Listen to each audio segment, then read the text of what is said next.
اور جو بھی پڑھانا ہوتا ہے وہ سیدھے پڑھانا شروع کرتے ہیں. میں کہتا ہوں کہ آپ کلاس روم میں قدم رکھنے کے بعد جو چاک لے کر آپ جو بھی ٹاپک پڑھانا چاہتے ہو وہ لکھتے ہیں نا, وہ لکھنے سے پہلے کچھ چیزیں بچوں کو دینا ہوتا ہے. آپ نے وہ کیا دینا ہوتا ہے؟ آپ نے دینا یہ ہوتا ہے کہ you are the most knowledgeable teacher on this planet. آپ کے بچوں کو یہ پتہ ہونا چاہیے کہ میری ٹیچر بہت نالجبل ہے, ہر سبجیکٹ کا علم رکھتی ہے میرا ٹیچر.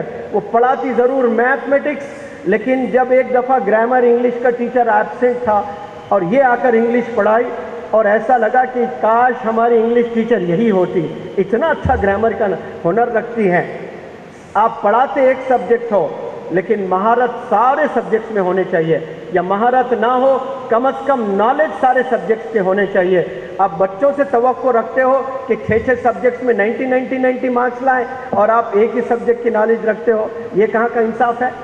سارے سبجیکٹس پر ڈسکس کرنے آنا چاہیے آپ کو.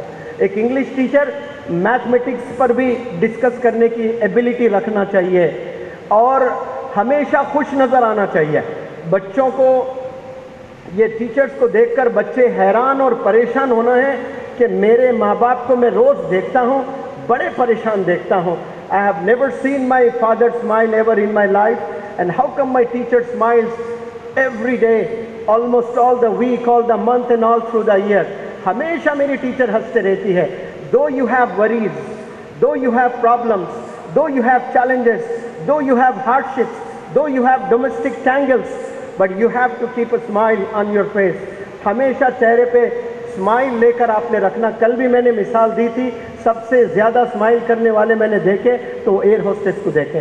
کاش یہ ٹیچر ایسا اسمائل کرتے ہوئے بچوں کو پڑھائے, لیکن اتنا سوکھا چہرہ ہوتا ہے اور اتنا ڈراتے ہوئے پڑھاتے ہیں تو بچوں کو کبھی محبت ہی پیدا نہیں ہوتی ہے. اچانک کلاس روم میں وراٹ کوہلی قدم رکھ لیں تو بچے مایوس ہوں گے کہ خوش ہوں گے؟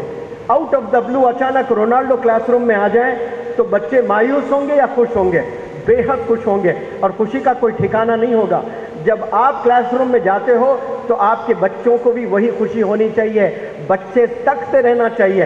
ایک پیریڈ ہو جائے, پھر آپ کا پیریڈ ہے تو انتظار کرتے رہنا ہے کہ یہ ٹیچر کب آئے گی, یہ سر کب آئیں گے, اتنا انتظار کرنا چاہیے. تب جا کر وہ بچوں کے دلوں پر ٹیچر راج کرتے ہیں. ایسا ہوتا نہیں ہے وہ اسٹریٹ اوے جاتے ہیں, بس کچھ لکھتے ہیں, کچھ پڑھاتے ہیں. پڑھانے سے پہلے کچھ چیزیں دینا ہے. وہ کیا؟ فیلنگز دینے ہیں. کون سے فیلنگز؟ کہ you are the happiest person on this earth, you are the most knowledgeable person on this earth, you are the most talented person on this earth, you are the most generous person on this earth. یہ feelings اگر آپ اپنے teacher کو دیتے ہیں تو بچوں میں ایک کانفیڈنس ڈیولپ ہوگا, بچے آپ کو سننا پسند کریں گے. لیکن افسوس یہ ہوتا نہیں ہے.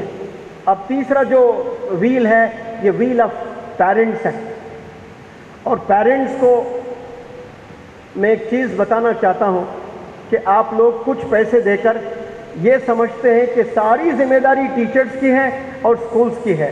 ایک باپ 3 بچوں کو نہیں سنبھالتا ہے اور وہ چاہتا ہے کہ ایک ٹیچر 40 بچوں کی زندگی کو سنوار دے. یہ کیسے پاسبل ہے؟ ماں باپ دونوں مل کر 2 بچے, ابھی تو 4-6 کا زمانہ بھی نہیں ہے, 2 ہی بچے ہیں, 2 بچوں کی زندگی نہیں سنوار پا رہے ہیں اور ایک ٹیچر سے 40 بچے کی زندگی سنور جائے. یہ بہت غلط فہمی میں رہتے ہیں.